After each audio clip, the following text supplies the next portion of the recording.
the first question is, um, like, I think just talking to people in general, Mhm. there's always like an insecurity in like how they perceive you and like how you present yourself. And also just like whether or not you're like making the other person happy when you're talking to them. And I'm just wondering, like, when you talk to other people, do you feel like you have that like thought, or like what do you think about when you do talk to other people? I feel like most people do think about those type of things. Like, it's kind of natural. Like, Yeah. do you think about those things when you talk to other people? Yeah, definitely. I feel like it's all about how comfortable you are with another person. Like, before, I feel like I didn't have a lot of friends that I was super close with. Like, I had friends, like quite a bit of friends, but I feel like there was only one or two that I really got to know. So Hmm. I feel like there was always that sort of thought, like, oh, how do I present myself in a way that I'm accepted? Yeah. Which I feel like sounds really sad, but I feel like now at this point, I have a lot of friends that I can consider to be super close. But I think that's all about growth and just finding people you surround yourself with that Hmm. you're comfortable with. And I feel like at some point, when you get really comfortable with people, you sort of stop thinking about Hmm. how you're perceived because you just are Yeah. accepted about, like, for who you are. When you get to that phase, do you feel like it's just completely gone? Because even with like close friends, I feel like there's kind of like a pressure to maintain a friendship Mm-hmm. and to make sure that you don't like do something that will make the other person think like you're a bad person, or like that you're not like worthy of the friendship. Like, does that happen for you, or do you think it just becomes natural once you pass like the state of like insecurity? I don't want to like rank my friendships because I feel like that's never the right thing to do. But Yeah. wait, can I name drop on this podcast? If you want to, as long as it doesn't like, as long as like not, Offend them? I guess so. Yeah, like offending them. Like, I feel like right now with my current friend group, I am really good friends with each one of them. But I feel like even with close friends, you have friends that you're closer to. Mm-hmm. I'll just name drop. Like Keira, she's literally, I think, my best friend. Mm-hmm. And I feel like because I've known her for so long and because I'm so comfortable with her, I never think about how I'm perceived. Of course, there's like, you still have to be sensitive just things just because Yeah. that's basic human respect. But I feel like we're at a point where we feel we can tell each other anything. Mm-hmm. But of course, even if I have really good friends, there's still some friendships where I feel like there's things we can't talk about where we're just not at that point yet. Yeah. But now that I feel like I do surround myself with people that I actually like being friends with, I feel like there's not as much overthinking when it comes to how I talk with them Mm. and how they perceive me. Do you think the way you interact with Kira is the same way that you interact with your parents, like, or just you're at home and you're like by yourself or something, and you just feel like totally just because like when you're at home you're just like comfortable, right? There's I not am like comfortable, but I feel like growing up with like my parents, I feel like I never felt super comfortable telling them about everything that's going yeah. on in my lives. Like sometimes when I talk to my friends and they're like, "Oh, like I'm gonna talk to my mom about this," or like Mm-hmm. I'm gonna Mm-hmm. complain to my mom and she's gonna give me good advice. I feel like I never felt like I can go to them. Not like they weren't supportive over anything, but just I feel like we just never were that type of family where we just open up and like talk about things like that. So I feel like I'm someone who has to talk things out with other people, Mm-hmm. and I feel like I went to my friends a lot more than my parents. Mm-hmm. And Kira was just someone I just went to Yeah, for yeah. everything. I like that's really healthy, like talking to your friends Hmm. about everything, because it's so easy to just keep it to yourself. Yeah. Yeah.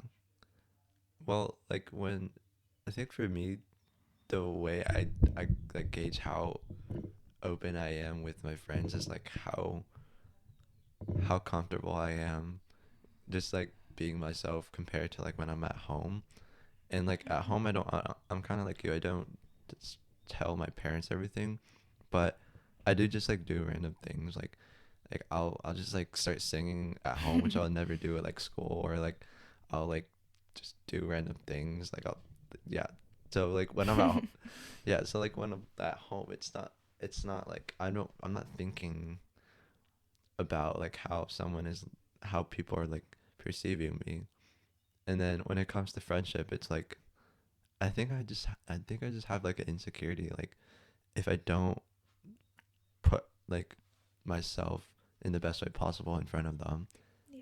it's not gonna be like it's not gonna turn out good because it's just like weird if you do weird things. No, I get that, but I also think with friendships, it's not about you know them for a certain amount of time and then you eventually pass that stage. Mm-hmm. I feel like that's not how friendships kind of work for me. It's more so I think friendships are 100% two-way, like what you put in versus what they give you in a friendship. And I think something that really helped me get past that insecurity is just surrounding myself with people who actually expressed how much they like wanted me there instead of just hanging out with them, if that Mm-hmm. makes sense. And I feel like that attitude that they give me really does help your confidence about who you are and what you say. And like if you're just hanging out with a group of people, I feel like there's always going to be that insecurity. But if they're actively expressing like they want you there and you're part of a group and they're trying to include you in everything, I feel like that really helps you move past that stage where you stop worrying about how they perceive you because you already know that they Mm-hmm. appreciate you. Yeah. Do you think you like when people like verbally say like how much they love you or like how cool you are? Do you think like that is what like makes you just feel confident afterwards? I feel like it definitely does help. I'm not saying that's what validates me completely Mm-hmm. because this is so cliche, but actions are probably louder than words. Yeah. But I think it is helpful. I feel like with my friends, especially with my close friends, they're all people who verbally express like how much they appreciate a friendship. Like I know Keira and I, we always tell each other like Mm-hmm. how happy we are to be friends, and I feel like that really does help strengthen our friendship because I feel like there's periods of time when me and Kira just don't really talk as much just because we're Mm-hmm. busy or like she has other friends and I have other friends and we don't see each other for a week. But a lot of the times at the end of the week, we always just text each other like, I know we didn't talk a lot, but Yeah. like I'm really thankful to have you as a friend. We should like hang out more. Just things like that. It Mm-hmm. really does help you feel like, you know, they're happy to have this friendship and it's not just like something they have to maintain, Uh-huh. you know? Okay, what do you think about the comments or compliments in like friendship, I guess, that are like very specific? Like when you say, I I think you're really kind. That might be too broad. Like I think you're very loyal to me, or I think you're super humble, and like just things like qualities that are like way more specific than Yeah. like I love you, because I feel like that's generic.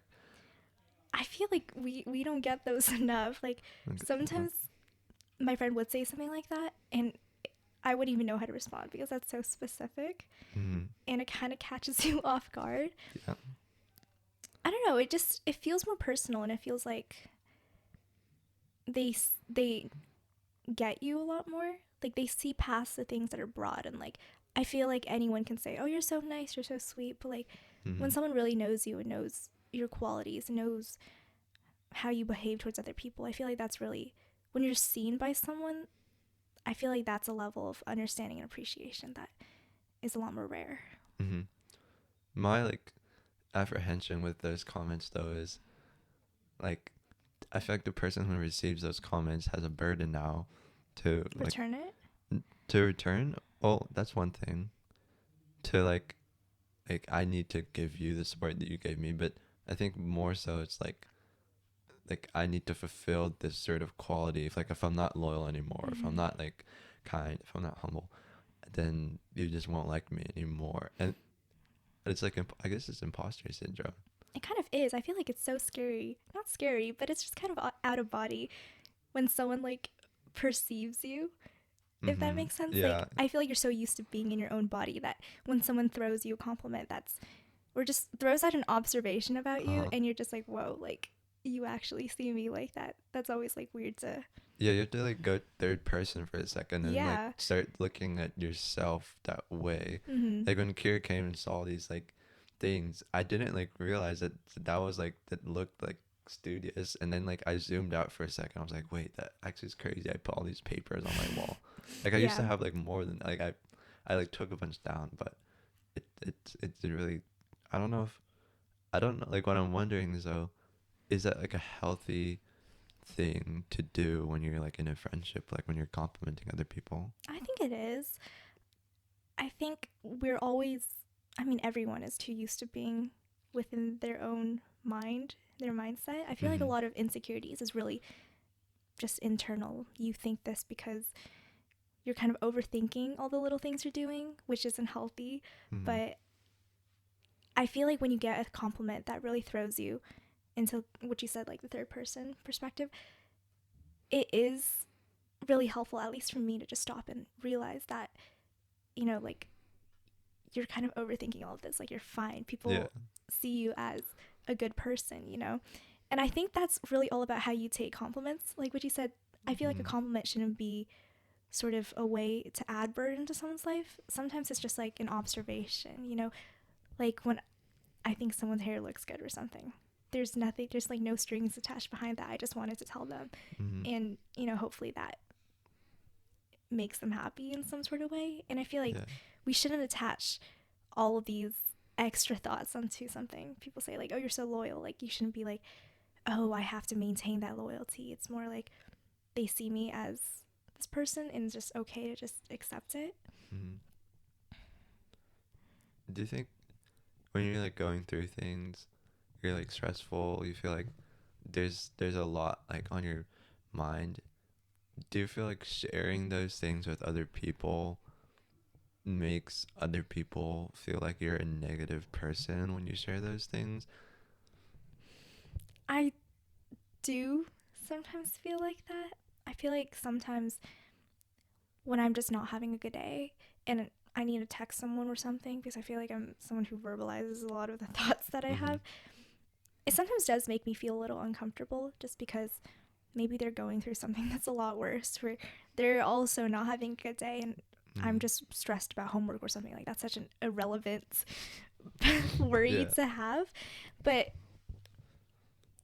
I feel like it's all about finding friendships that make you feel okay to complain about the little things.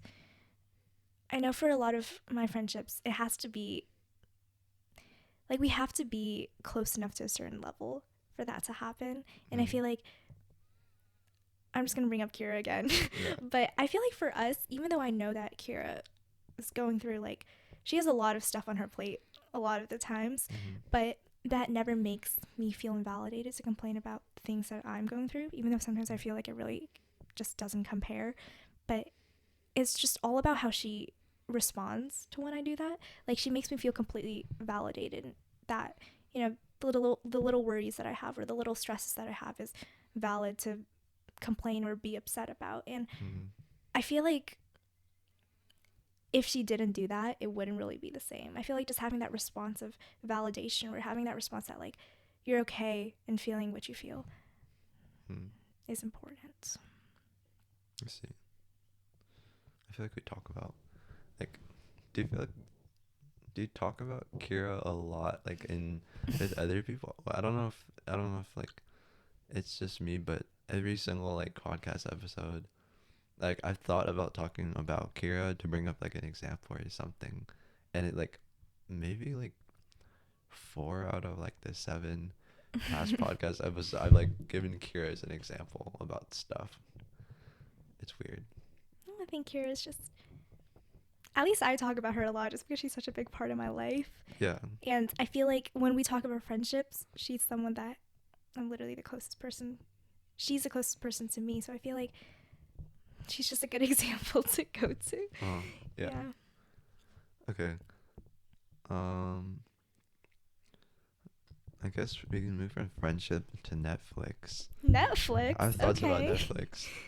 Um, so last night I was watching Netflix. Mm-hmm. Um, I've been watching Money Heist.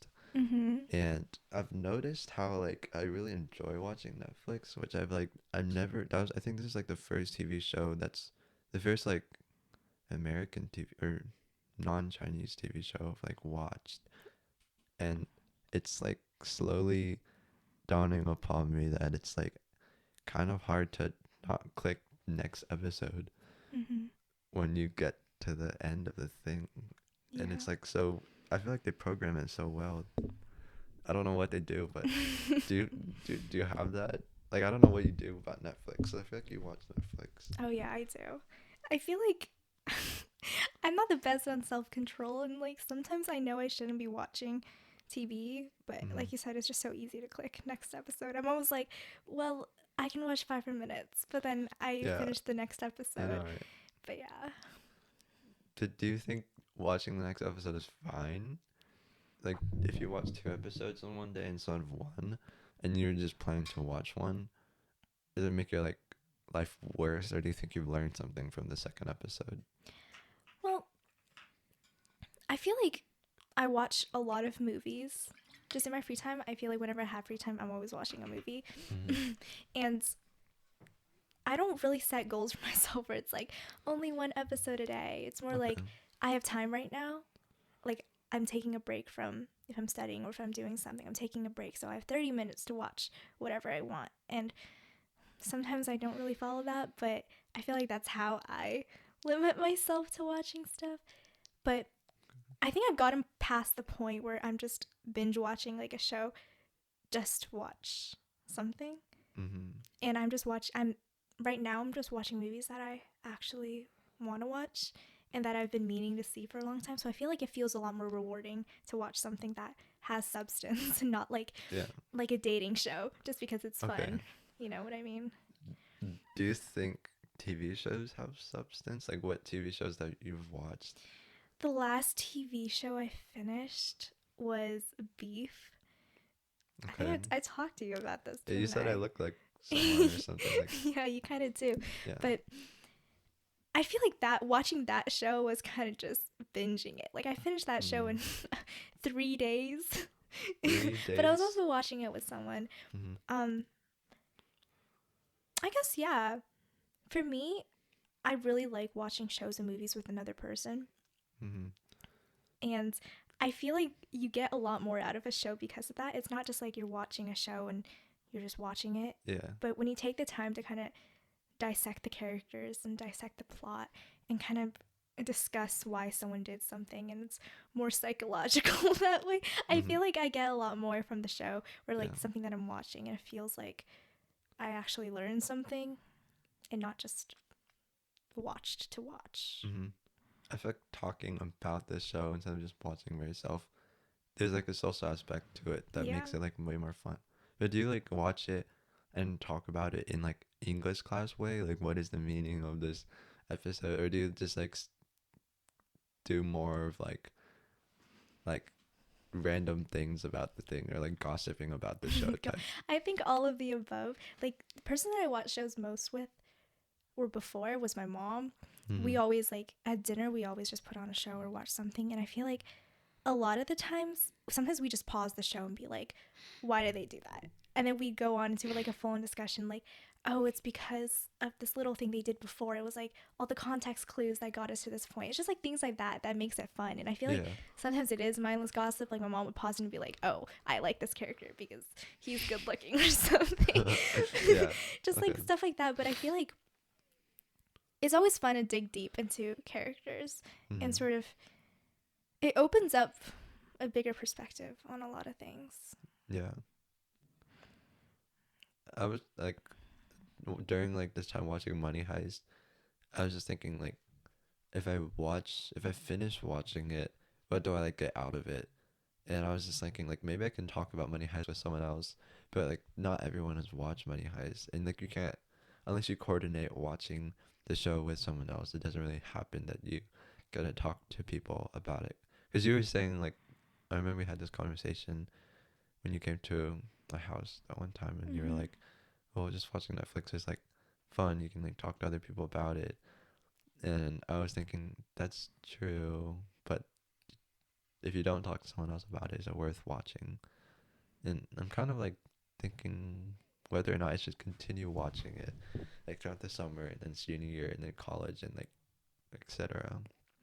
Well, to say two things about that. One, I feel like I watch a lot of movies just on my own, and I go online sometimes and see what other people have said about it. Mm-hmm. And people online really dissect movies, Yeah. and I think that really does help me. It's not really, I didn't talk to someone about it, but I feel like that comes close to talking about it with someone, just Mm. because maybe someone noticed like a little thing that the director dropped in that was like an Easter egg or something. And I feel like that really does help me understand a piece of film a lot better. Because I feel like a lot of the times, if you're watching a film that's like actually well done, it kind of is like a piece of art, you know? It's like looking at a painting in a gallery or something. Mm. You don't need to talk to someone about it. You can just look at it yourself and appreciate it, or Yeah. have your own interpretation. I feel like that there's something kind of beautiful about that. Mm. But also I feel like sometimes not anything or not everything you do has to have meaning behind it. Like if you're just tired and you need to watch a good show or watch something to distract yourself, like that's also okay. Uh-huh. Even though that I feel like that's a lot harder to have the mindset to do, that you're not just Mm. wasting your time watching something. Yeah. It might actually be healthy to just turn off your mind like that for a little bit of time. Because during spring break, think I was just trying to just not focus on like making a schedule for everything I did and trying to like do everything Yeah. for like some productive motive. And it was kind of weird because I just felt like relaxed. Like I watched like Dune with my cousin. It was like a 3 hour movie. Mm-hmm. And I went to his house for like 2 hours and I just wasn't even doing it. I wasn't thinking about anything. And it just felt like I wasn't so like, so tied up with all these Yeah. things. But then it was also like as soon as the week was over, like school hit, and then I, and then like during that week, I was just like, I'll go eat out or Mm-hmm. like go eat something that's like unhealthy that tastes good just for fun, and I did it and it was fine. Like I had In and Out and I just sat in the car, in like eating In and Out at a park nearby, and I was like, wow, this is so yummy. And then the week after, I was like, I can't do that because if I do that, it might like affect. And then everything just like, and then it was just easier to start binging food that week. The week we came back from break, like it's weird when there's just like empty time, but then I don't know what to do with it.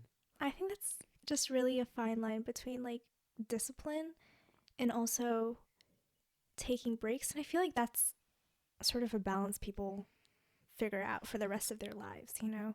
Like what you said about the scheduling, I know my mom, for me at least, sort of instilled that to me since I was a little kid. Like I'd literally be like disciplined. Like if I didn't make a set schedule, like from 10 o'clock to 11, I'm going to do this. 11 to Mm-hmm. 11:30, I'm going to do this. And I did that throughout elementary school, through middle school, all the way Throughout up to high elementary school. school. And like my mom would Insane. have to check it like every night and have it signed off. And Ooh. I have to give like a report, like on this side of notebook is this is what I plan to do from the minute I wake up to the minute I go to sleep. And then on the right side of the page was the actual times that I did something.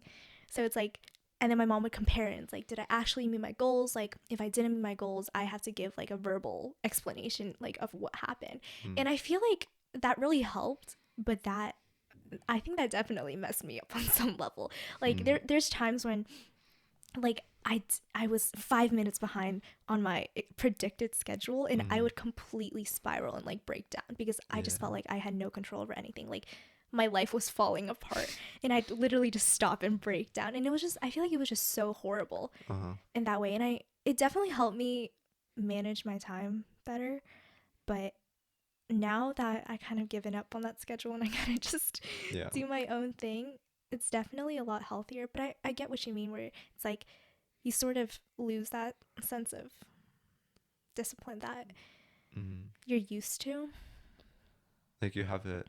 I think it's the reason why it might be like unhealthy is like when you set that kind of schedule down, it's like inevitable that at some point it's gonna like not work or Yeah. you're not gonna follow it, and it's just like, And then when you like compare it to what you could have done if you did follow the schedule, it's like makes you feel guilty. And then It like you have to does. move the thing to the next day to do it. And then you don't do it the next day because you feel guilty from, Yeah. and then you have to move the next day. It's like, oh my God, what's That's happening? exactly how I felt. But I think that's what I was saying about you need to find a balance between having structure in your life. I don't think it's necessarily productive to just be like, oh, I'll just go about my day how it is, like having no structure behind it. Mm.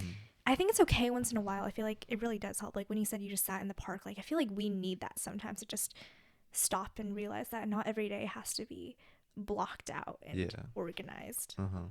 because the majority of our days are like that. Like a rest day is fine, I Mm. feel like. But I feel like for the day to day, having so much structure isn't that healthy, but also having none is not either. So you kind of just need to have a fine line between like having goals for the day, but also knowing that taking a break once in a while throughout your schedule is also fine, Mm-hmm. which is like hard to do. I feel like everyone I've talked to so far has struggled so much with doing that, like especially around AP season and like when school gets really busy. Mm-hmm. What do you It's just define hard. as like taking a break? Like, what do you think a good break is like? I feel like for me, it is putting on a movie and watching it for like 30 minutes. I feel like it's for me at least. Watching a movie is kind of productive. Like I Mm. feel like I learned something and I watched like a show off my list. So it's something I could have checked off. Maybe that isn't the best way to look at it, but I feel like for me it's always about checking things off, and that's always satisfying for me, and it Mm. makes me feel like fulfilled to some point. But Well, how do you check? Like, do you watch 30 minutes of a movie and like you don't finish it? You just watch that part of the movie, or do you finish like a well, I whole watch movie? like 30 minutes like when I need to take a break now, and then maybe after I do something for 2 hours and I watch 30 or 40 minutes of it, and then I finish it across like Mm. 2 to 3 days. Mm. When you decide to set a break, I was thinking something before I asked the question of what do you define as a good break? Well, I think a good break is just what distracts me. Sometimes, or a lot of the times, I feel like I get really stressed out over something because I just keep going at it. Mm-hmm. And I think I kind of have a bit of a perfectionist kind of mindset where it's like I physically cannot move on from something until I think it's perfect.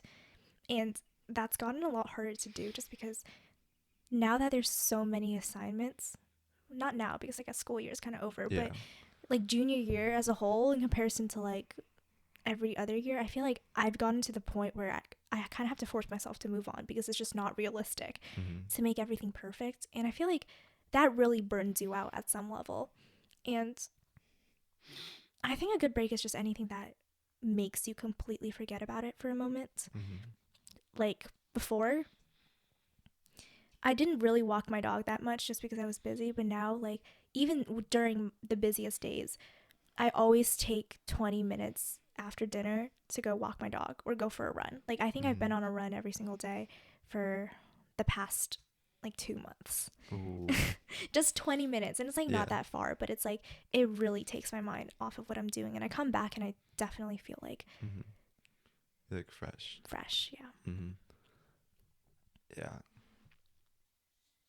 And think like I don't know. At some point in middle school, the mindset of like I need to get everything done and I need to like be as productive every single minute of the day kind of clouded me with like what is the most effective way to do that and like and and like not even trying to think about that being my only objective Mm-hmm. and I don't know.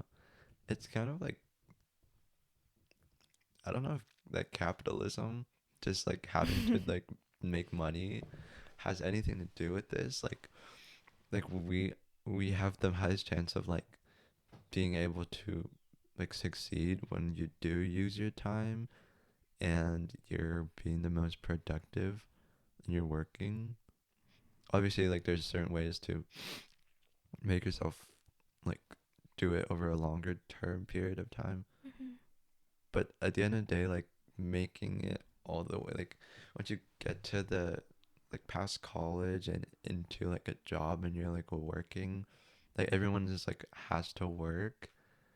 It's kind of like I was thinking like at some point like, well, what would happen if some people just didn't work? Like, is there a society where we don't have any work, or like not everyone is obligated to work? Like, if you can work if you want, because Do if you think it's like, do I think it's possible in our society? do you think that's possible in our society? Do you think that would be healthier? That would be like better? Well, I don't think it's just based on our society right now, where if you didn't work, you kind of physically cannot live. Not just because you feel like you need to satisfy your life with something, but I feel like with just this economy, not working is pretty much impossible. But Mm. I think it can function.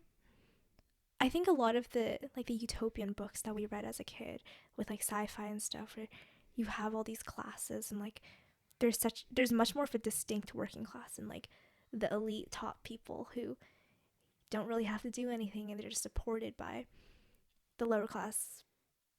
But honestly, when I think about it, like you think it works out so well in these books, but at the end there's always going to be some sort of revolt or some sort of revolution that the people in the bottom are not going to be happy with. And I feel like that was our society like many years ago. And like the cycle of working is kind of inevitable in some way. Mm-hmm. I feel like there's always going to be some sort of dissatisfaction with people if they see that they have to put in something and they can see that other people don't. I feel like that's superhuman Mm-hmm. to feel like the world is unfair because of that. Yeah, but it's kind of healthy to have that, or it's like necessary, because if you don't have that, wouldn't it just be like you just have no, just like nobody would want to work if they had the option to be in like a utopian society, like you were saying. But then who is it healthy for? I don't. I think it's just for people who aren't working, or I think for everyone in general. If you have a choice between working, but you can like still survive without not working, then for people who really just want to do whatever they want to do, there's not like that existential pressure of like I have to do this or else I'm gonna die. Mm-hmm. I don't know. It's I do maybe agree with that. maybe that doesn't work. That probably doesn't work. I think it's like a symptom of being like overworked or like kind of lazy to do things. I think laziness is kind of like in all of us. Mm-hmm. I think if everyone was given the option, like if you don't work, you can continue to survive. There's people who will be like, well, like what I do fulfills me, not because of the money, but because it makes me happy. But I feel like for most people, it gets to a certain point where if you're not obligated to do something, it eventually becomes a chore. Maybe that's very broad to say, and it's like I'm making assumptions, but like for me with art, I wanted to be an artist for a really long time. Like I wanted to do that just because I think it fulfilled me, not because of like the salary aspect, because you're not really, You know, like it's kind of making hard to that make much. it big As an in artist. art, but it was just something I really wanted to do. And I feel like that could be a fair comparison where it's like you're just doing it because you want to do it and not because of you need it to survive. And I guess that's talking from a place of privilege, but I feel like even with just doing art right now, it's fun and like I love doing it and I probably do it for the rest of my life, but there's points where I just can't do it. I'm burnt out or like it just becomes a lot of work and I just don't want to finish Mm-hmm. something. And I feel like not having that sort of discipline in your life by society, you'd start getting lazy. And I feel like in our make believe society, a lot of people will feel like that too. Do you feel like you can tap into art better if you have some like you have external pressure?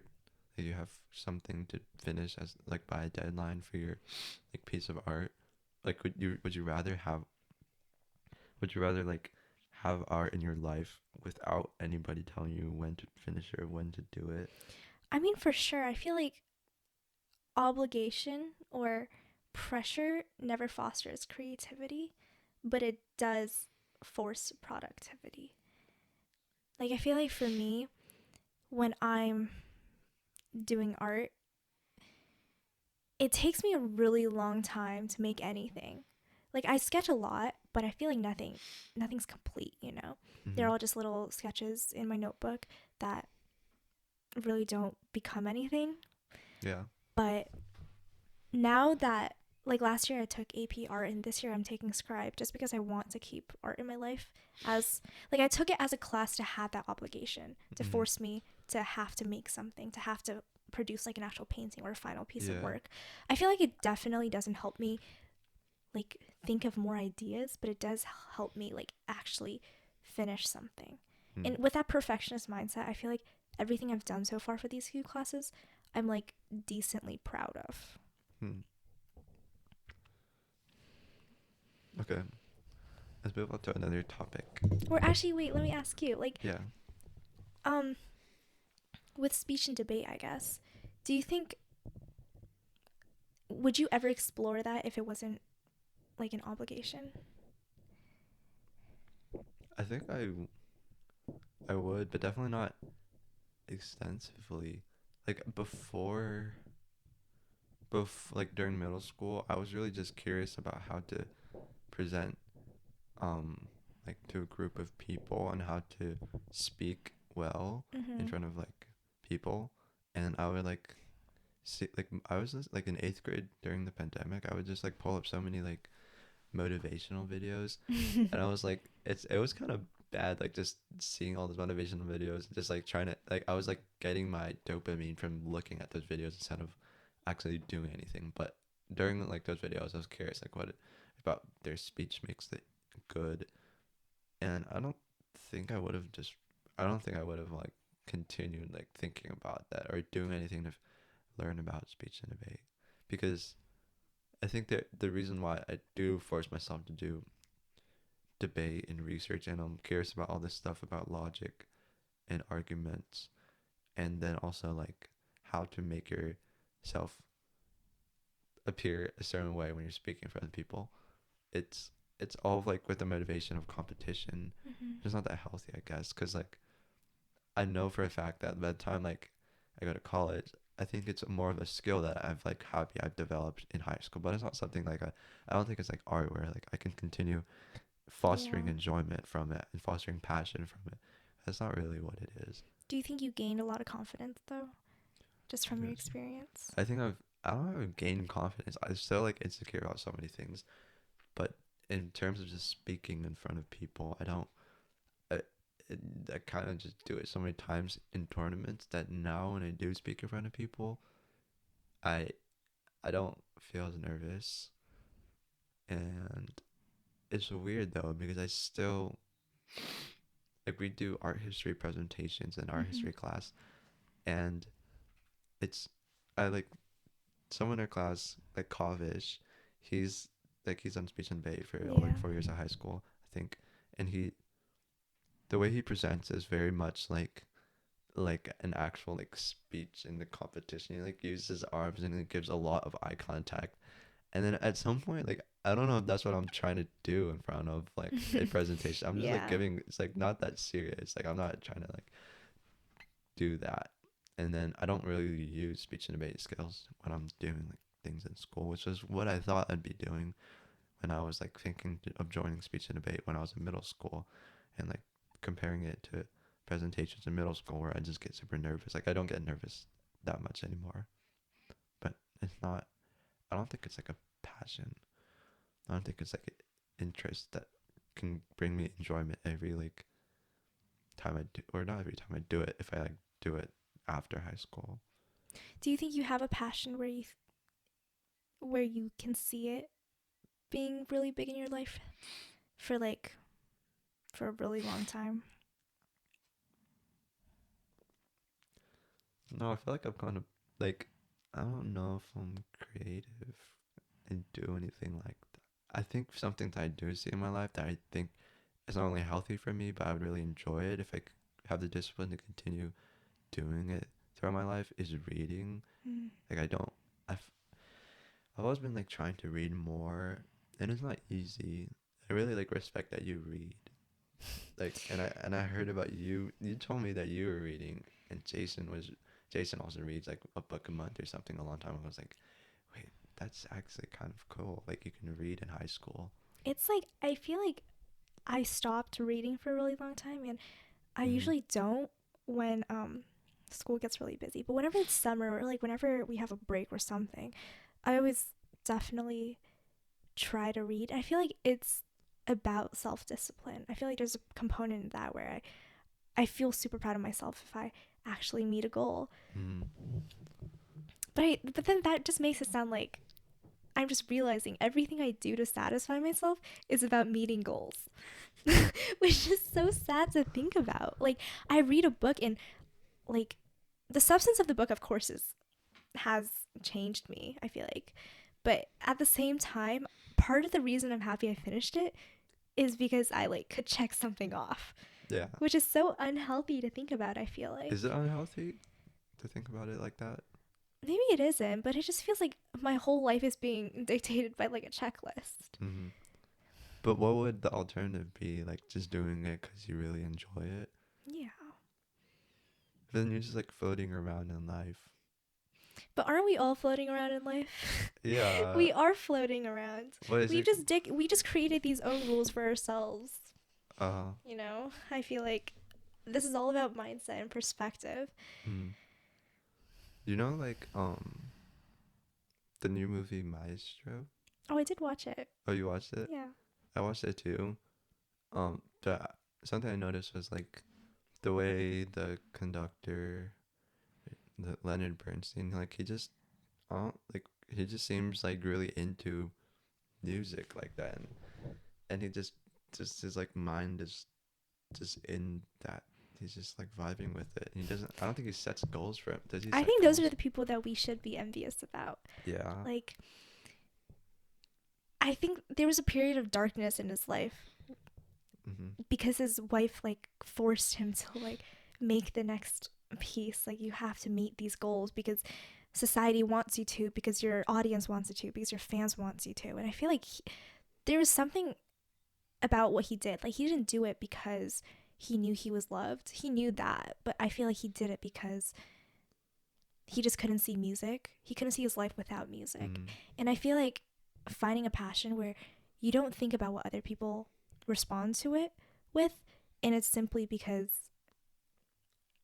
you can't see your life without that, because that makes you you, is something really special.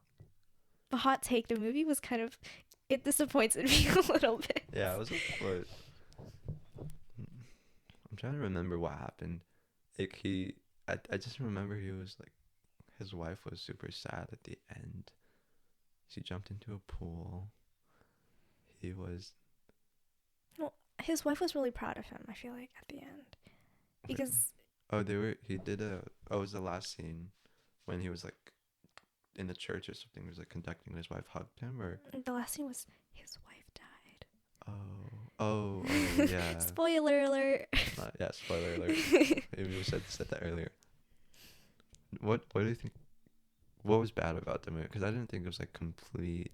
It was kind of just some movies I don't like because they just are too historical. They don't have much of a plot. They just tell like the life of someone or they tell about some event. But I don't see that, like it's kind of just things are happening randomly, but it's not like an up and a down or something like that. I mean, I liked the movie because of how it was filmed, like the cinematography behind it. Wait, what was the actor's name? Brad something. Bradley Cooper. Bradley Cooper, right? Yeah. Bradley Cooper. I think he directed it, didn't he? He directed it, yeah. Yeah.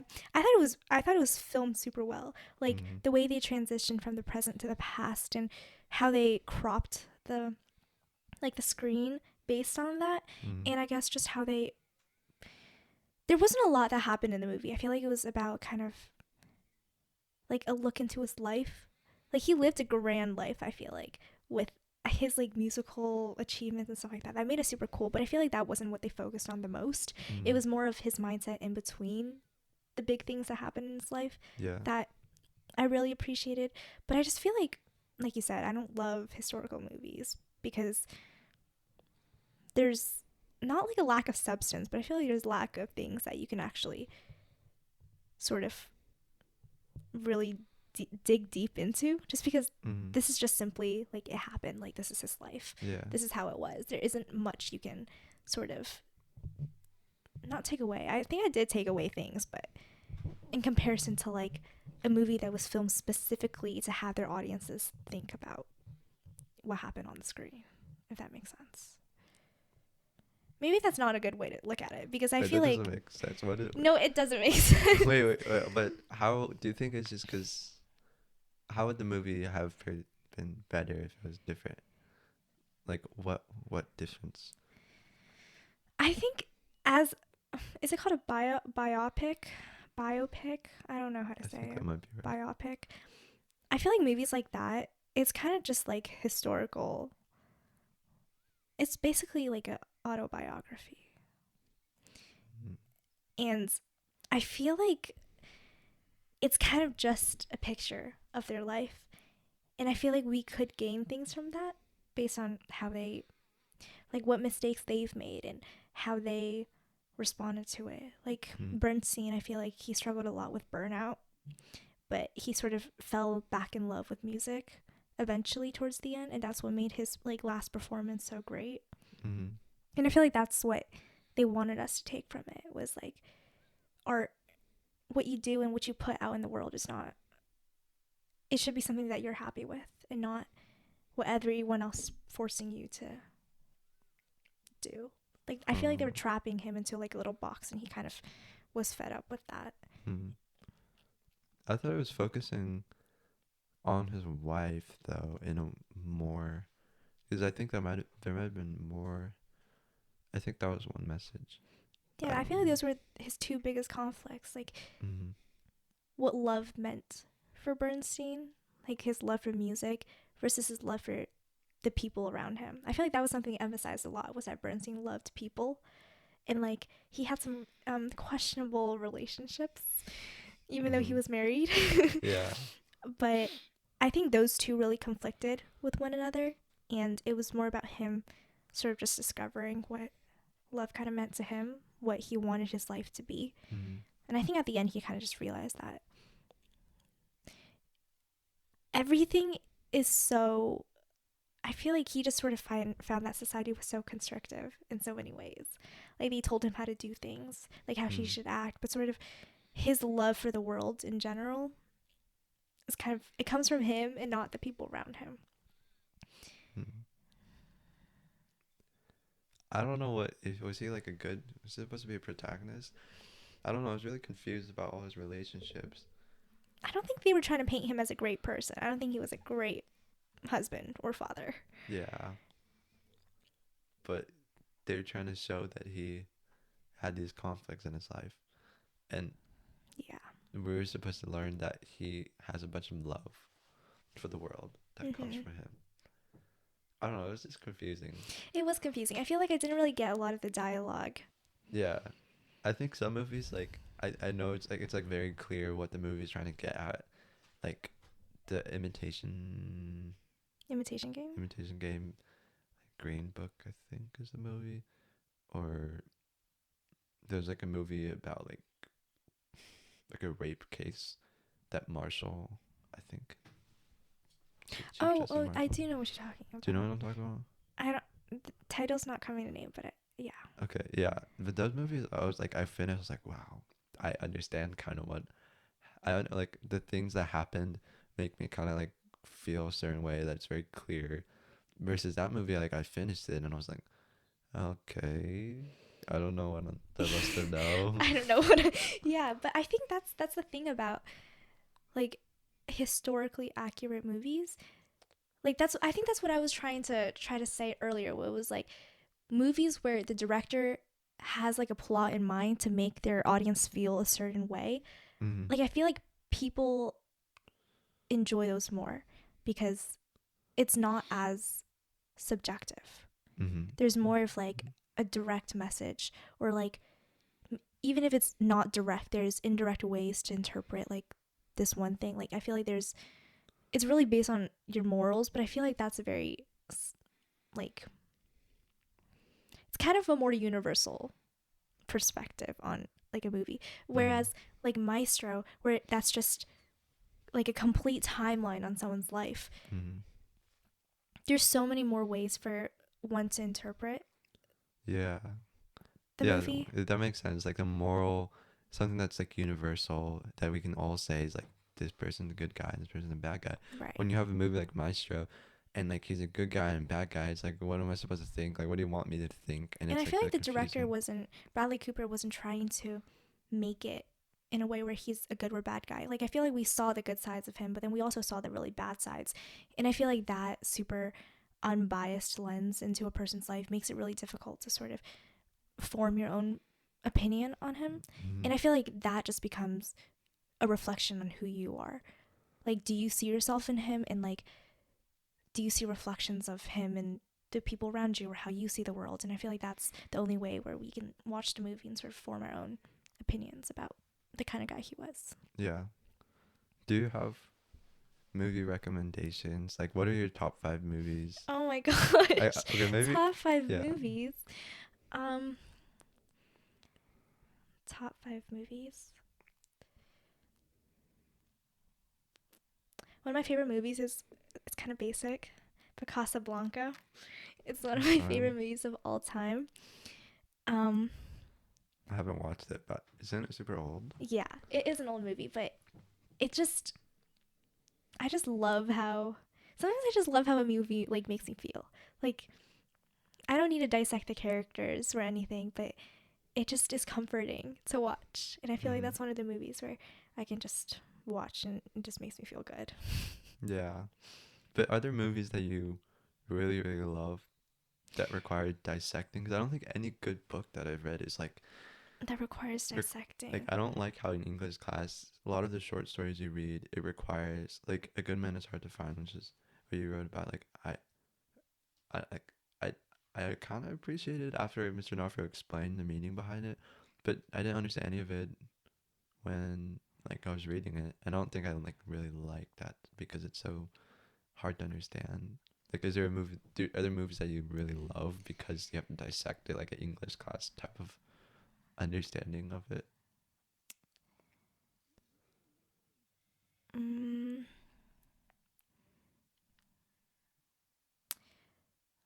I feel like most movies, I feel like to a certain point you can dissect it. I think one of my favorite movies is Memories of a Murder, or Memories of Murder. I've never heard of that. It's by the director of Parasite. Oh, that seems And scary. it's one of his earlier movies, but I feel like anything psychological, there's a lot of substance for you to break apart, because I feel like the human mind is really interesting. I feel like there's movies where, a lot of the movies I like now that I'm thinking about it is just because they're feel-good movies. And like I really like how like they filmed it, or how I guess the aesthetic of it. Maybe that's just because like I see art in a lot of things where it's like visually, if it's super appealing, then like I really enjoy it. But I feel like you're putting me on the spot with this. No, it's fine. You don't need to like actually make like a top 5 list. Yeah, but like I feel like you can make like a I think good I on the can. spot, like generally like top 5. Is it Casablanca, Memories, Murder? Wait, can I pull up my list? Yeah, you can hold your list. Let's see. Waves is one of my favorite movies of all time. Waves. I've never heard of that movie. It's about there's these 2 teenage couples, and they've been like high school sweethearts until this one thing like breaks them apart, and he sort of spirals and goes into like this maniac state because of it. And something really tragic happens because of it, and his family has to kind of deal with the rest of like the aftermath about what happened. And I feel like there wasn't much to like in an English class, I feel like there wasn't much discussion. Like, you saw what you saw, and like that was such a like a raw portrayal of like sadness that you can't really dissect it past that. But I feel like there's just something very nostalgic about the movie that I really like. Another movie I really like was a recent one, Poor Things, if you watched it. No. I think that one I really like. That one is actually, you can go in and really talk about it. I know D'Onofrio really liked it too. I don't know what it's about. Or who, like, so it's about this girl. She was pregnant, but then she killed herself or something. She died. And the scientist takes her body, takes the brain of her unborn baby and puts it in her head. He's kind of like a mad scientist. Like, I think it's inspired by Frankenstein. And she's kind of reborn with her original body, but with a baby's mind. So she's kind of relearning the world as like a 20-year-old woman, but from like a child's perspective. And she goes off into the world. She goes to like Lisbon and like Paris and stuff, and she kind of like sees the whole world. I mean, actually, I don't know if she actually went to those places, I think. But it's just, she goes to these different places. She sees all these different people. She learns about like sexuality and like the hardships of the world, but you see it from a child's perspective. And they film it in the way where you see it as her with like this innocent brain That's actually really thrown into the world where things aren't so. Does she have like relationships with men? Yeah. Oh boy, dude, what? Which is a little messed up to think about. Is the child like a girl? Yeah, she's like a little baby. She's like 6 years old or something, and she's like having sex with all these guys. And like it's like kind of messed up to think about like after you watch it, but in the moment you don't see it as something that's like very explicit. I feel like like I feel like the scenes are explicit, but because you see it from a child's perspective, everything is like it breaks it down for you. And I feel like when you look at things from a kid's perspective, I feel like that's when you see the real humanity in something, if that makes sense. Could you give like an example of what would change if you're like having sex but you're a baby? Whoa. Well, no, you're with the baby brain. What would change about that? Like what humanity is there? Maybe sex isn't the best example of this, but like if we're talking more general, I don't know if I can explain this well enough. Like, I have a thought in my head, but it's like when you're a kid, I feel like you see things in a more black and white manner. I feel like it's as we grow older in society, we get all these, we're so easily affected right now by the thoughts around us, like opinions about us, perspectives on how to see things. I feel like our mindset and who we are is a complete, it's like little bits and pieces of everything we've seen, every person we've met, all the experiences we have.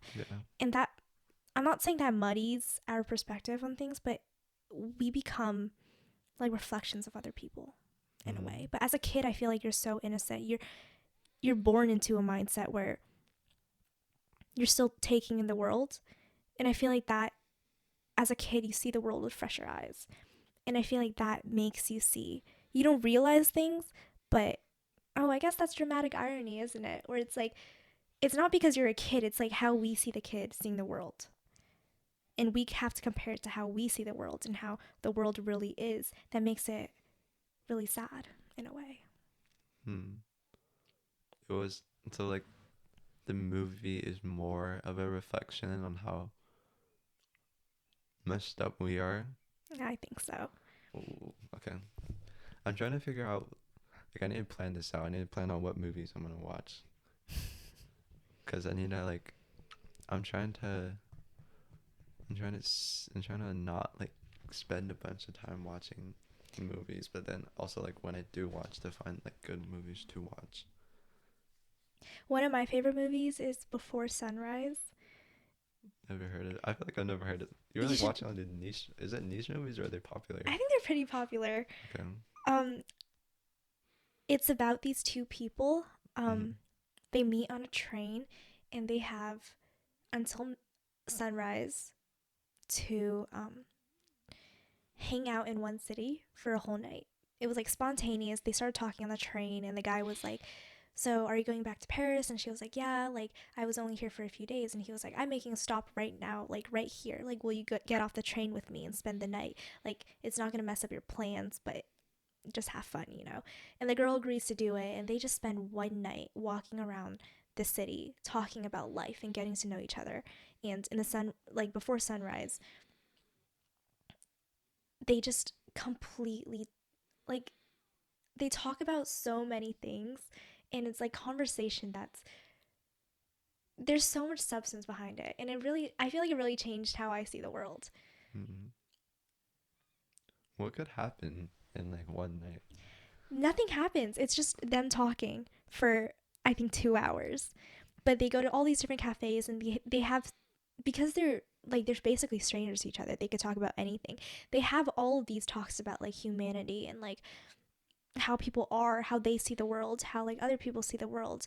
And they kind of just go through everything, like religion and like love and what they want to make out of their life as people.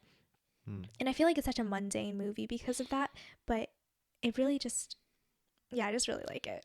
I love how they talk about things. I love how they like Hmm. phrase things, and like it's just interesting how other people see the world. Like I Yeah. feel like these are all questions, like they bring up questions that we've all thought about, but it's actually verbalizing it Hmm. in a way that's, I guess, kind of pretty. Yeah. Okay. um, question about comfort movies or like comfort TV shows. Do you rewatch things or reread books that you've read before or you've already watched before? Books, I'm not a big book rereader because I feel Okay. like reading is really fun for me, but I feel like it's kind of exhausting. Like Yeah. finishing a book, like I don't want to reread that. Uh-huh. And but movies, yes, for sure. Like I think I rewatch a lot of the movies that I've seen. I feel like whenever I watch it a second time, sometimes it gets kind of exhausting because it's like I know exactly what they're gonna say. Like it takes away, like if there was a plot twist, I already know what's Mm-hmm. coming. But I think there's something a lot more comforting about just stepping back into a movie versus a book, where it's like you don't really need to think in a movie. Like you can think, but also at the same time, you don't need to. You're gonna just You absorb. can just absorb. Yeah. Like my mom and I, we really love watching the Studio Ghibli movies. Like we have the whole collection at home, Mm-hmm. and I've grown up watching those films. So even though like I think I can probably recite lines and like most of those movies, but I Yeah. feel like just putting it on and like hearing the soundtrack and watching it is like it's comforting because you associate it with like childhood, or you associate it with like, Mm. for me at least, really good moments with my mom. Yeah. Do you think you can watch one of those movies and then a month later just rewatch it and feel like it gives you like the same nostalgic or comforting feeling? I think it's rare, but with those movies, I think so. I mean, Mm. I've been rewatching it since I was like 3, I feel like Howl's Moving Castle. I think my mom bought that for me when I was like 2 or 3, like before I even understood what was happening, and I would just rewatch it over and over. Like over 10 times already by now? I think so. What? And I What? feel like there's something about them that is like, Yeah. I feel like not many movies. I feel like I can rewatch a movie probably 3 times max. Like after that, I'm done. Oh, But I yeah. feel like with comfort movies, with like childhood movies, it's not really about what they're trying to say at that point. It's really about like they're part of you at that point. Mm-hmm. It's a little dramatic, but I feel like that really defined my childhood. Mm. And it's just nice to just rewatch and have that feeling again. It's more about the feeling, I feel like. It's less so about, What you're actually like yeah, analyzing or seeing. yeah. Hmm. I I was at a tournament that I think it was like the last tournament First Piece had made this year. And UV was like watching like the last like 10 minutes of something of the second Hunger Games movie, Mm-hmm. and I remember watching the Hunger Games movies because my mom bought it for me like for my birthday or something, and thinking like that movie is just not those movies are just not as good as the books, and I didn't really like them.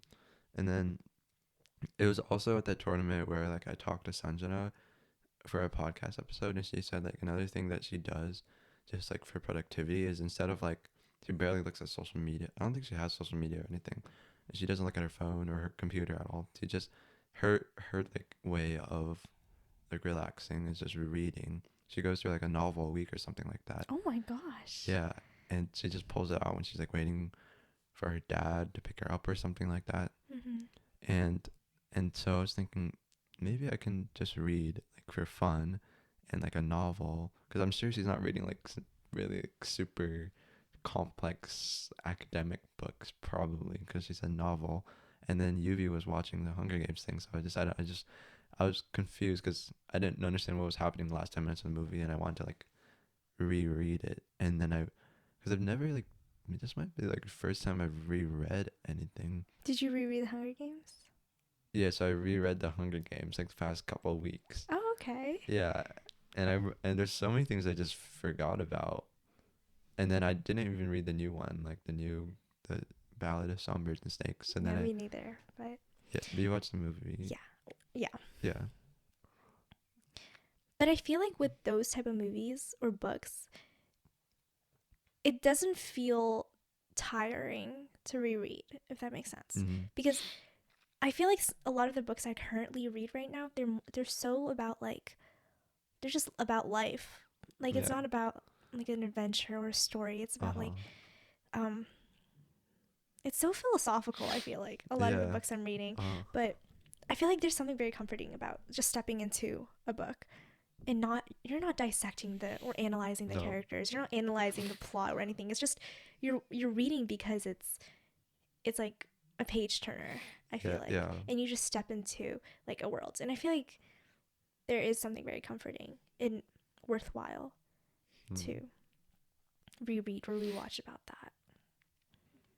But I guess when I'm reading, like I sit down and I think, what am I gonna get away from it? And those books are like, kind of like, I'm done with them now. And I think it's healthy to read them going through it instead of like watching more Netflix Mm-hmm. during that time. But do you think there's value in just like continue reading those books? Or is there a period in our adulthood that it shifts and we're like we don't like those books anymore, then we like have the same feeling of delving into something when we read like philosophical types of literature? Well, I think there is like an issue with society where it's like we feel like we're wasting time. And I think that really is about what you said about the work culture Mm-hmm. in the world where it feels like every minute is precious. And if we're not using our time to get something or like we're reaping something from what we're doing, and that's a waste of time. But I feel like it's kind of exhausting attaching significance to everything we do. Yeah, it is. I think books that like get you really to think and have you reflect about life, like even Maestro, just like watching a movie like that, I feel like it's important. We need that in our lives because I feel like it's not lazy. You're not just being fed information and just absorbing. But I feel like at the same time, it's also okay. Like art was created to just absorb, you know? We don't need to analyze everything. And I feel like that's just like a very human thing to do, is to dissect and answer questions and create questions for things to be answered and to find things as answers. But yeah. I mean, the Hunger Games has been around for like a decade, right? Something like A that. decade. And I Very feel long like it time. has been pretty timeless. Like people are still, like kids are still reading the Hunger Games, Mm-hmm. and like the movies are still like popular and people will still rewatch them. It's like with Harry Potter too. Like Harry Potter. I feel like they're timeless books because we have there's a shift in like culture where it's like we need to have importance to things because there's already been so many like things out there for like frivolous and like fun and stuff like that. Yeah. If that makes sense. But I feel like a balance of both is important. Mm. Oh, here's something else I'm curious about. Um, when do you think you started being conscious of friendship and having, I don't know if you're, I don't know if do you think this is important, but like just having like longer conversations with other people and thinking like and feeling like that is something that is different from like when you were a kid. I don't think I really thought about friendships until ninth grade when I entered high school.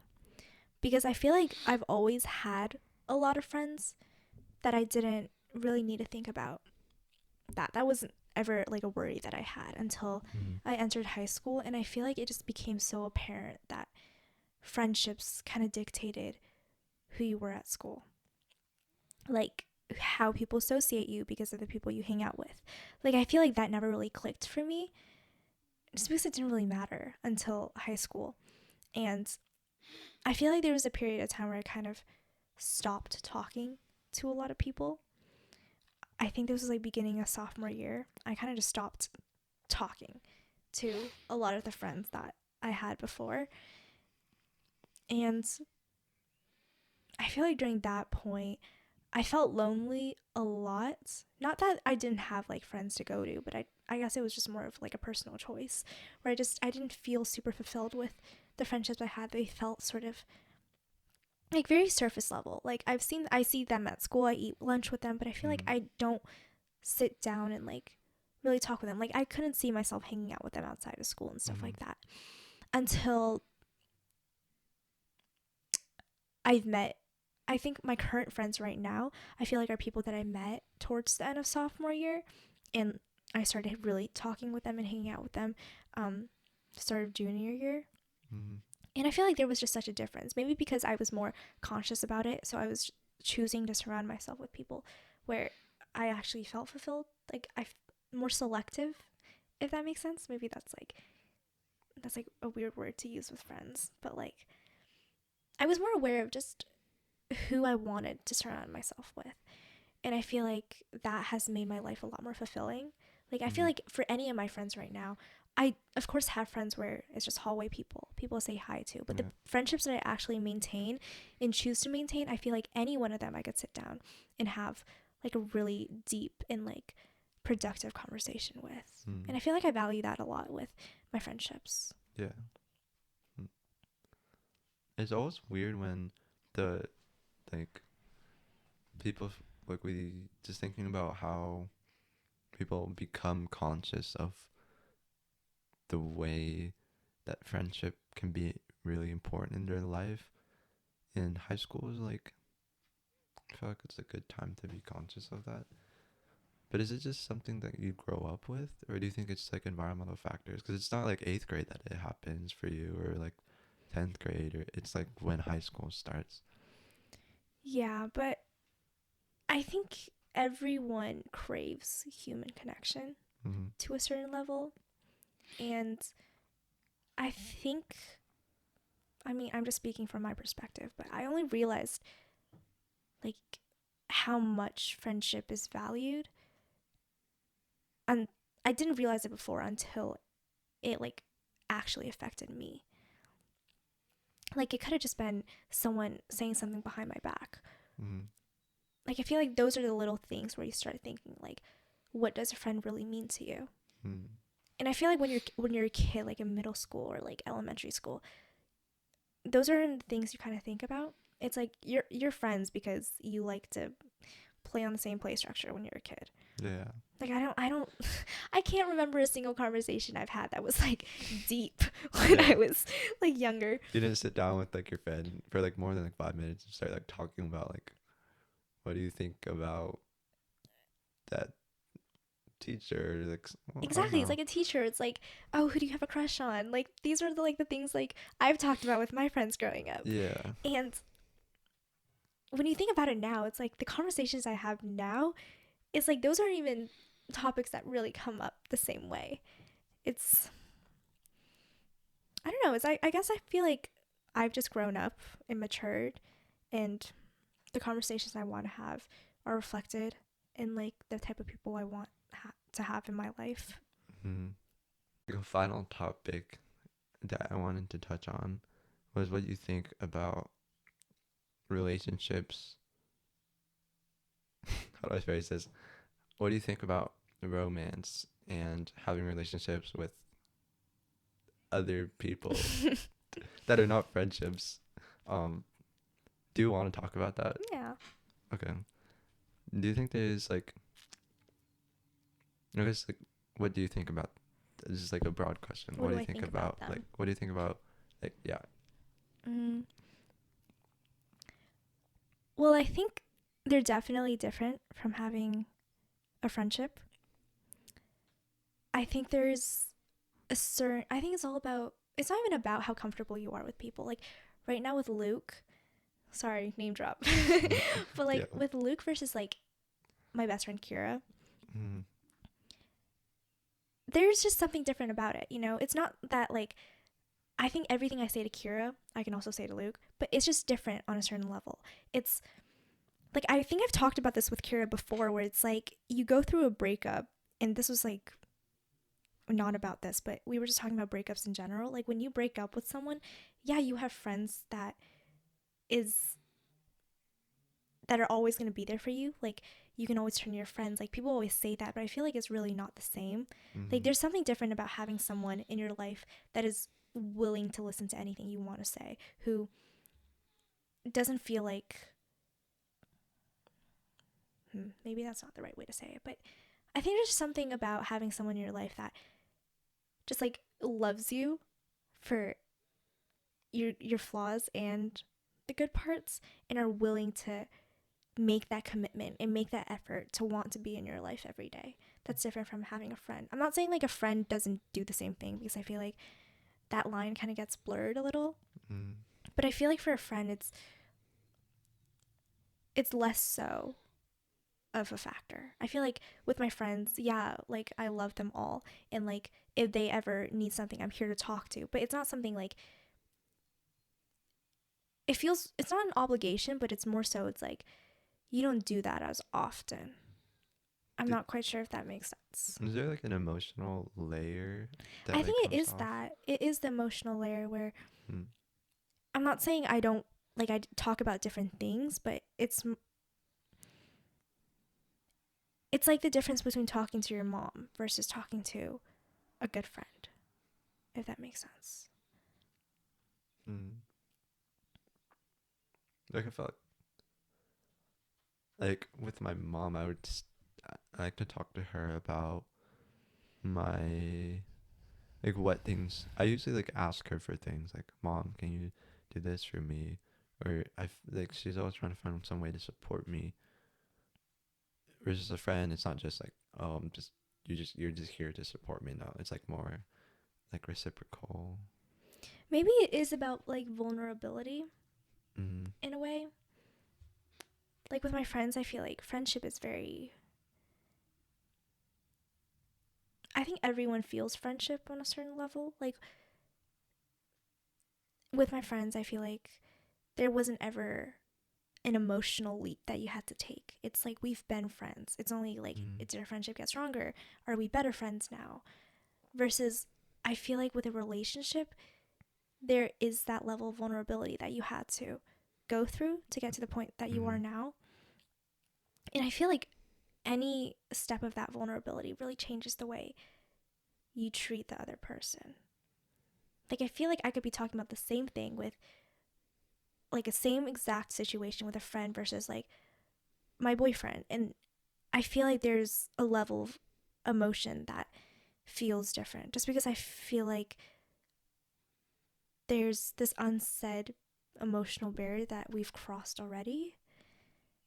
Maybe I Mm. just don't, I haven't thought about it enough to Mm. sort of differentiate it, but it just feels different. Like you feel more comfortable talking about things. Mm.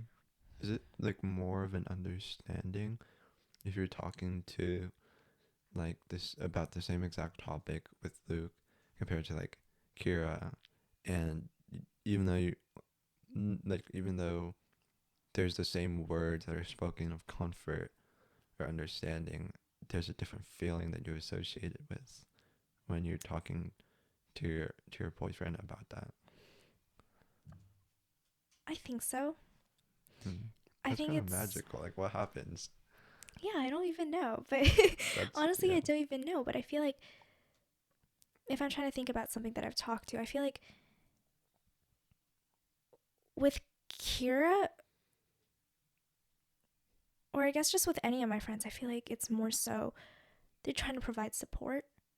They want to be there for you. They want to provide support, like words that might make you feel better, or like words of advice. Whereas I feel like a lot of times when I talk with Luke, maybe this is just who he is, not just like a boyfriend in general, Mm-hmm. but it's less so about like advice. Like he does give me a lot of advice, but it feels like he's willing to take on. Like he's just willing to listen when I Mm-hmm. like say something. Like it just feels like it's more shared. This is more like providing help. Yeah. Maybe Yeah. that's just who he is as a person, but that's like Uh-huh. how I feel when I like talk to him about things. Mm-hmm. Do you think like romance is? I'm always confused about what marriage, how like you're supposed to maintain a marriage for like the rest of your life, and I don't know, when you go into dating things like that, you start thinking about it. Maybe like at some point will probably be like, what what is the ideal partner, and how can we both like make this life most fulfilling, especially Mm-hmm. because it's such a large commitment. It is, but I feel like for me, I don't go into dating someone. I mean, I'm young. Like I'm Yeah, literally. you're not thinking about I'm like not thinking how do about I get like married I'm not after gonna this. think about like, oh, I'm gonna go into this like Mm-hmm. dating to marry. I feel like that's just not who I am. But I do know friends. Like I have a friend who is a senior and his girlfriend is also a senior, and Mm-hmm. this topic came up because they're graduating soon, and she literally just like verbalized like, oh, I'm here to date to marry, and like that's what I expect out of this, and it was kind of shocking for him. Mm-hmm. But I think for me personally, marriage is, I don't want to think of it as a commitment because it is, but I feel like you're already committing to someone by dating them. And I feel like it's like there isn't a certain like, oh, I want to date someone for 2 years and then I'm going to think about marriage. It's more like, do you see yourself staying with them for the rest of your life? And I feel like marriage is kind of just like a construct in a way. Where it's like if you date someone for like 7 years and then you plan to get married, like I feel like there's not that much of a difference other than you signed a paper and you had a ceremony. Do you think that humans are meant to be married to one other person for like the rest of their life, that we're designed this way and it's the most healthy way to live? Is there like places in like different cultures around the world that are like Mhm. the women have like babies with multiple men? There's just like cultures in the past where like if this woman had like sexual relations with multiple men, she would get like better sperm so she could make a better baby. Or like just men having multiple wives and that being the norm. I don't know if that's healthy. Like in our culture, like that's like having an affair. That's like cheating basically. But is that the way do you think we're designed, and do you think that's healthy? Like scientifically speaking, I feel like all animals are like wired to reproduce, to like Mm-hmm. maintain like a population, and like to make sure like natural selection, like you're gonna have better genes, like who's gonna survive and make like the strongest species. Mm-hmm. I feel like that's like supernatural for like how the world is sort of dictated. But I feel like humans are like on some aspect, I feel like we've have developed become above that in a way, like mentally, where not we just have here a to lot reproduce. more, there's a lot more like gray area with that. Like we have morals that Mm-hmm. sort of affect our choices in a different way, in which like a rabbit doesn't really have, Mm-hmm. if that makes sense. But I feel like seeking connections, that's a very human thing to do. And to find like a really deep connection with someone, I feel like that's very normal. Like we want that. And Mm-hmm. I feel like finding someone to connect with in like all ways for the rest of your life, that's like what society expects you to do. And I feel like for me at least, like I would do that, but at the same time like we want deeper connections with not just one person. I'm not like justifying cheating, Mm-hmm. because a lot of times cheating is not about connecting with someone on a deeper level. It Yeah. feels more shallow, Uh-huh. and it's just like not about really getting to know someone. But I feel like you can also replace that. It doesn't have to be like a romantic connection. I feel like having really deep friendships could substitute that as well. Do you think that would justify like marriage, divorce, marriage, divorce, marriage, divorce? In each one of your marriages, you have a deep relationship with the person. I think it does. I mean, that's kind of about personal choice. Like, I think getting to know someone, I think that's kind of a privilege, and not many people have that. Like, finding someone you really love and like connect with and see yourself living your life alongside of them, I Mm-hmm. think that's rare, and I feel like that's special. And I can also see someone wanting to have that with different people. Mm.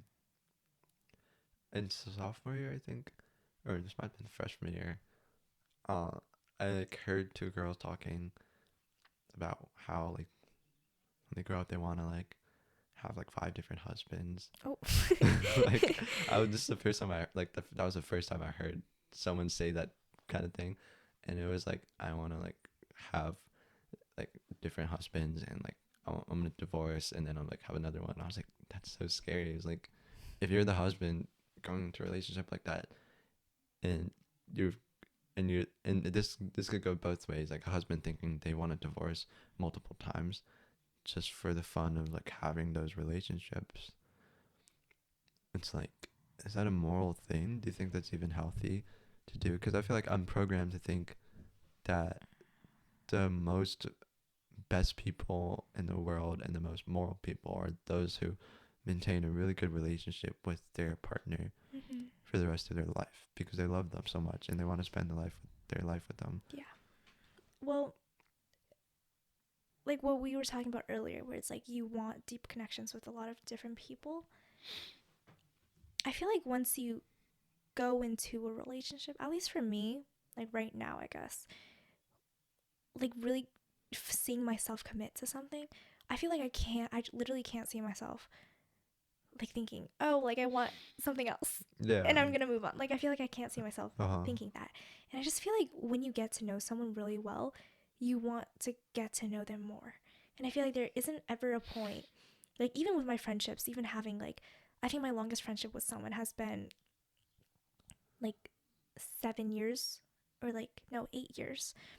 And just because I've known them for such a long time, I don't reach a point where it's like, oh, like this is as deep as our relationship could get. Like Yeah. I'm gonna move on to someone else. I feel like we're always growing, we're always changing, and I feel like loving someone and being with them is witnessing them throughout all their changes in life. And I feel like you never stop learning about a different person Mm. because we're not static and we change. And I feel like through every second, you can find something else out about them. Mm. So I guess a relationship, like the connection between two people can get tiring. And I feel like that happens a lot in marriage, which I feel like is something really scary to think about. Mm. Just like having seen my parents going through a lot of that. Yeah. That's the part that's really scary about, but I feel like you never, it's kind of impossible to not, what am I trying to say?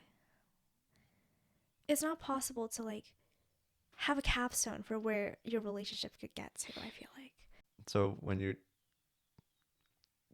in a relationship with a person and it's continually changing, do you think that there are relationships? Oh, here's a good example. Mhm. Tom Brady. Mhm. I was reading like him and his wife getting divorced, Mhm. and just I was like, I have all the respect for Tom. I want him to do great things in his life, and I support him in all I can. And I think he feels the same way about me. Um, I think he feels the same. but I don't. I think that Yeah, that's not yeah. what she said, but that's what she's implying. Mhm. And she's like, but we've tried all we can to maintain our marriage, but we're just meant for to go two different ways. It's like, The cliche divorce statement. yeah, no, but I don't know if that's real. It sounds kind of genuine. Like, what else could she say? I don't. Do you think like Tom and Giselle like yelling at home because they what were they arguing about?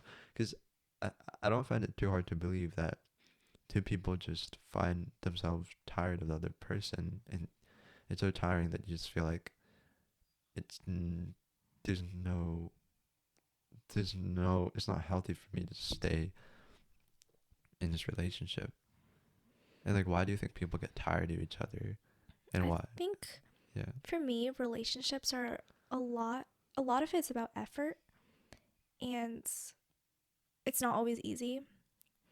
But I mean, I feel like I can't say it from an I perspective just yet, just because I haven't dated like Luke for a really long time. Oh. But I guess just seeing my parents, a lot of the issues that have happened between them and has like distanced themselves, like them to a certain degree, is because you lose effort, Mm. if that makes sense.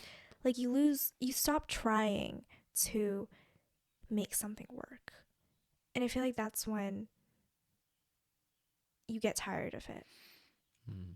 Like I feel like effort is tiring, but when you see someone making an effort towards you, you appreciate them to a Mm. certain level. And I feel like everyone changes. Like I said, like no one is, you don't stay the same person. I'm not the same person that I was like a month ago. Maybe not drastically, but like Mm. over time that builds up. Yeah. And I feel like there's also an effort on learning about how the other person changes. That is an effort of your love, you Mm. know? Like loving them for their changes and having them love you for your changes. And I feel like if you stop trying to learn about that in a different person, the changes eventually becomes really obvious and it feels like you can't come back from that. It's like Mm. the person you're with, the person that I was with, like last year is not the same person I am with now. Mm. But the effort that you're making, what motivation is there to have that effort? Like, it's like you want love, but to what lengths are you going to do to maintain that love? Exactly. And it's like, I love certain things, like I like different things, but how much time and effort am I willing to put into it? And one marriage is one of those things, like, it's not, I guess different people have different thoughts about how important it is, but I feel like we all agree on it being something that you should put your time and effort to. Because people are always like, I didn't spend enough time with my kids, and I didn't like spend time with my wife and doing those things. I feel like for me, it's when I think about it, like if I put myself in a perspective where it's like I'm how many years into my marriage or whatever, I feel like love in relationships have always been like I hold a lot of importance to that. Mm. And something I always tell myself is I don't want to leave something with any regrets. And I feel like I don't want to come out of a marriage if I were to have a divorce and say like I regret not having spent more time or put more effort into this. Like maybe that is that whole perfectionist thing where it's like I have to try my very best and it's only then if it still doesn't work then it's like Mm. at least I could say that I tried my Yeah. best No, and not like I think that's a healthy mindset. yeah. Like, the understanding that I like sure things didn't work out, but like I put my effort into it, and that's what makes me happy and fulfilled, Hmm. even though like the results aren't. And that's the thing about like relationships, like it's both ways. Just because one side put in the effort to try to, you know, maintain that, like if it's not reciprocated, like to the same degree, I feel like even Mm-hmm. there's always going to be a disconnect there.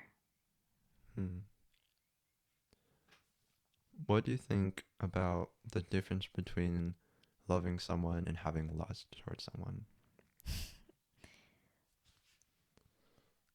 I think it's really just about like really getting to know someone to a certain level, like wanting to learn about everything that makes them them.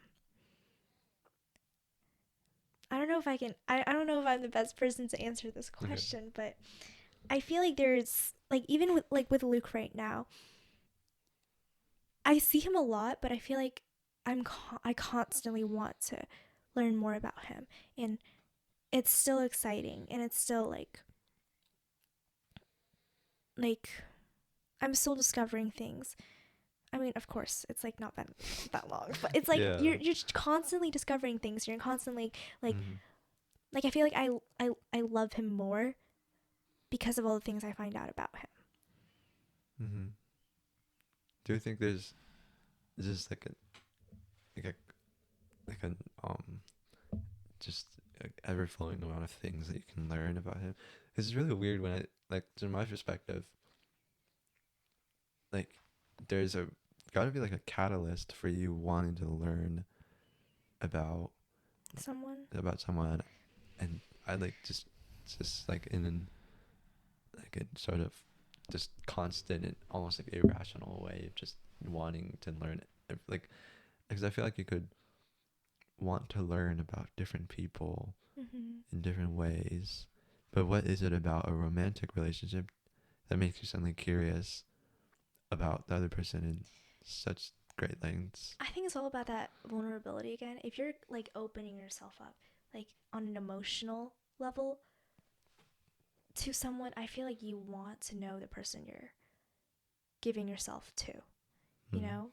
Like if I'm going to be vulnerable and like tell you things or like just have you in my life constantly, like I also want to know what kind of person you are. And you know, like you don't want to do that to like a stranger. Mm-hmm. And like you don't want to do that to someone that you kind of know. Yeah. And I feel like there isn't really like a point where you stop learning about them. Mm-hmm. Like it's not even about like what he likes to do, like his family, his childhood, whatever. It's like even the little things, like his little habits, and like he really likes this sweater, and like I see him wear that. Like it's all like the little things, you know, where it's like Yeah. you pick up all these little things. And I feel like even with my friendships too, I see myself picking up habits from the people around me, and I feel like that's when you really get to know like, oh, I know them a lot more than just like their favorite color or like what sport they play and like stuff like that, you know? Mm. Um. Okay. Last question. Do you think last question is, what time do you think is right for people to have relationships? Like middle school, high school, college, you're going on to like adulthood. I guess it changes for different people, but like, what do you think? What do you think is ideal or healthy or good? I feel like there really isn't like an age limit. Like I think there's really something special about connecting with someone on a deeper level, even though like in middle school it really isn't about that. It's kind of just about like, oh, they're cute and Mm. they're nice, maybe. Mm-hmm. I'm not saying it's not possible, but I feel like it's just more rare. But I'm not trying to say like middle school relationships or like high school relationships aren't meaningful. I think it's like what I said, everyone wants human connection, and that can mean a lot of things for different people, just like what it means to you. And I feel like there's nothing wrong with wanting to be with someone when you're really young, when you're like middle school, even though maybe it doesn't have the same definition of love versus when you're about to get married. or like really committing to someone, but I feel like that doesn't make it less valid, Mm-hmm. you know? And I think relationships a lot of the time, like in high school or in college, even if it doesn't work out, it's really all about the experience and what you take away from it. Because I feel like when I talk to a lot of my friends about like breakups they've gone through, like even if the breakup like kind of sucked for them, like it was hard, Mm-hmm. but what they don't look at it the whole relationship in a bad way. You know, they like I was talking to one of my friends and she was saying like she can't see herself talking to this guy anymore, but when she looks back at the relationship, it still makes her smile because it was just a good experience overall. All like he was a good boyfriend. Like she learned a lot. She grew a lot as a person throughout the whole thing. And I feel like relationships a lot of times, even though it's about two people, a lot of it's about personal growth as well. Mm-hmm. And I feel like if you see yourself changing as a person in a better way because of something, because of a relationship, whether platonic or romantic, I feel like that's what makes it meaningful and worthwhile to have. And when you're going through it, do you have um do you think having just a relationship during high school, for example, is like if it's worthwhile in terms of like what you're learning, but in terms of like commitment, effort, and how much time you have to spend in it, I feel like a is lot it of worth people that? don't value that, the second part, Yeah. as much, but I think a lot of people, like, I feel like high school is a time where you start becoming your own person in a way that either you're more confident in who you are or you're starting to find out, like, exactly what you like and what, you know, you want to do. And Mm. you're kind of setting yourself up to, it's like early stages of who you're really going to become. And I feel like that's when a lot of experimenting, that's a weird word to use, but like, No, you know what, like you're finding out what the type of people you want to have in your life. And I feel like that goes the same with what we were saying about friendships too. Like for me, I feel like friendships that really came to mind, and like I really started thinking about that when I found myself kind of becoming the person that like I am right now. And I feel like for relationships is kind of the same thing, where it's like we're all growing into becoming individual people, but that's also when we first start discovering what love kind of is. And I feel like love is really ingrained into human nature. And I feel like when we're discovering who we are as a person, it's kind of inevitable to discover what love also means. And I feel like when you're discovering that in the like in high school or maybe even earlier, I feel like you start finding that, you seek that in other people, or you start seeking that in other people. And like even for the people who aren't in relationships, I feel like it's something you've thought about, right? And Yeah. it's all about, if at least for me, it's about finding someone that like it aligns with what I believe in and aligns with, you know, what I see myself doing and being in. Mm. The reason why I asked that is kind of like there's just a hesitancy for me to try and pursue a relationship because I feel like people are at different degrees actively looking for a relationship and being willing to accept one with someone else, and with the almost like the like inevitability of this like not turning into like your marriage, like that's not going to happen probably for most people. It's like I'm so scared that like I'm gonna break up with someone, or like I'm gonna mess up in a relationship, or they're gonna mess up and I'm gonna feel bad about it. And it's just like and have other concerns, like I have to get ready to prepare for like college apps or after college apps, and then it's like you're in college, you're like preparing for a job. It's like when's the right time to do it? And like yeah. Well, relationships, for me at least, I feel like I keep it really separate from like what I do in school and like extracurriculars, because I feel like that for me it's always been still that that's kind of the most important thing right now in my life, is to get into a good college and focusing on school. And I feel like for me, what I guess the mindset that I went into in a relationship and when I felt ready to actually be in a relationship was being very clear to myself what my goals were. And I feel like that's something that's helped me a lot, where it's like, even though I am with I'm dating someone, I feel like I've never, like, what I want to do with my life has never been unclear. Like, I will, not hang out this day because I have to work at the hospital, or like, because it's AP week, I can't go out this weekend because I need to study. Like, I've always been clear in like my priorities. Not saying it's not a priority, but Yeah. but I feel like I can't like let this get in the way of something that I've held to so much importance for so long, because I feel like that's when it becomes unhealthy. And when you were saying earlier about like being scared of breaking up and like being scared of messing up, I feel like my current relationship right now has really taught me that in a way that I wasn't expecting. That you're like super scared.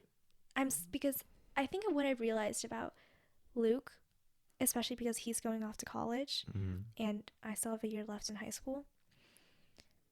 I think a lot of my fear going into this relationship has been because I've always thought about the end. And I think I've gotten to the point where I've realized that that is such an unhealthy way to look at a relationship. Like, going into a relationship already planning how it's going to end. And I feel like for me, it was really hard to not think about that, just because it was kind of like this huge elephant in the room for such a long time. Like, he's going to go off to college and I'm going to be here, and how are we going to do long distance, if we're going to do long distance, if that's even like something he wants to do, or what did he want going into the relationship. I feel like I thought about that a lot, and I talked a lot about that with Keira. Yeah. But I think I've gotten into a mindset where it's like, you're in a relationship for a reason, and you've been with this person for this long for a reason, and it's because they add something to your life rather than take away. And always having the mindset of how it's going to end. Like, oh, how are we going to break up? Am I going to do something? Are they going to do something? That's never how you want to look at a relationship. And I feel like with friendships too, like, you can see it the same way. Like, when you're friends with someone, you never say like, oh, is this friendship going to end? And I feel like that's how a relationship should kind of be too. Do you talk about, like, do you think talking about it is not a healthy thing, or it's talking about it to the person that you have a relationship with and being like, what if? I think if it's a concern, like, I feel like as graduation is getting closer, it's kind of been a bigger concern, and that's why we've started kind of talking about it a little more. Keeping it in, if it's really bothering you, I feel like that's not healthy either. And I feel like talking about it is necessary. Yeah. Because then it's just weighing on one person in the relationship, and I feel like that's going to drive you guys apart to some degree. So I feel like, yes, it is, but it shouldn't ever be the forefront of what you guys have, Like, a relationship's so much more than how it's going to end. Yeah. Okay. That's the end of the podcast. Oh, yay. That was a good conversation, though. I enjoyed that. Yeah. I remember AP Battle last year. And that was the start of it. I guess so, yeah. Yeah. I really enjoyed the library when we went and studied for it. Oh my gosh, yeah. That was fun. Yeah, it was fun. Like, I don't know if I didn't do that, I don't know what would happen for my studying. And we got those 5s. We did those 5s. I don't know about this year, though. Do you not feel good about them? I feel a little bit shaky about Cal. I think I kind of did too, walking out, but I studied for it, so. I remember you were studying like pretty early. Yeah. You did a practice test or something. I did, but then I feel like because I studied so early, I sort of felt like the weekend before it was like, I've done like weeks of this, like I kind of know what I know, and I feel like the last few days I didn't really like cram. I kind of just went to bed the night before and like that was it. Yeah. But then I kind of walked into the test like I knew how to do everything. It just felt like I was just starting to second guess. Because then I was like, I should have done more like 2 nights before last night. Yeah. Yeah. I'm a little bit worried about Lang too. Because Lang, I spent like 20 minutes on the last essay, and I don't even know like what I was writing. And like my parents can't read my handwriting. I don't know if like my handwriting was like readable at the test, but we'll see how it turns out. I don't want to like think about it too much. Yeah. All right. Thank you for coming on the podcast. Of course. Thank you for having me. Yeah. I hope I hope my answers were fine. Your answers are really good. Peace out, everybody. Peace out, guys. You can turn it off now.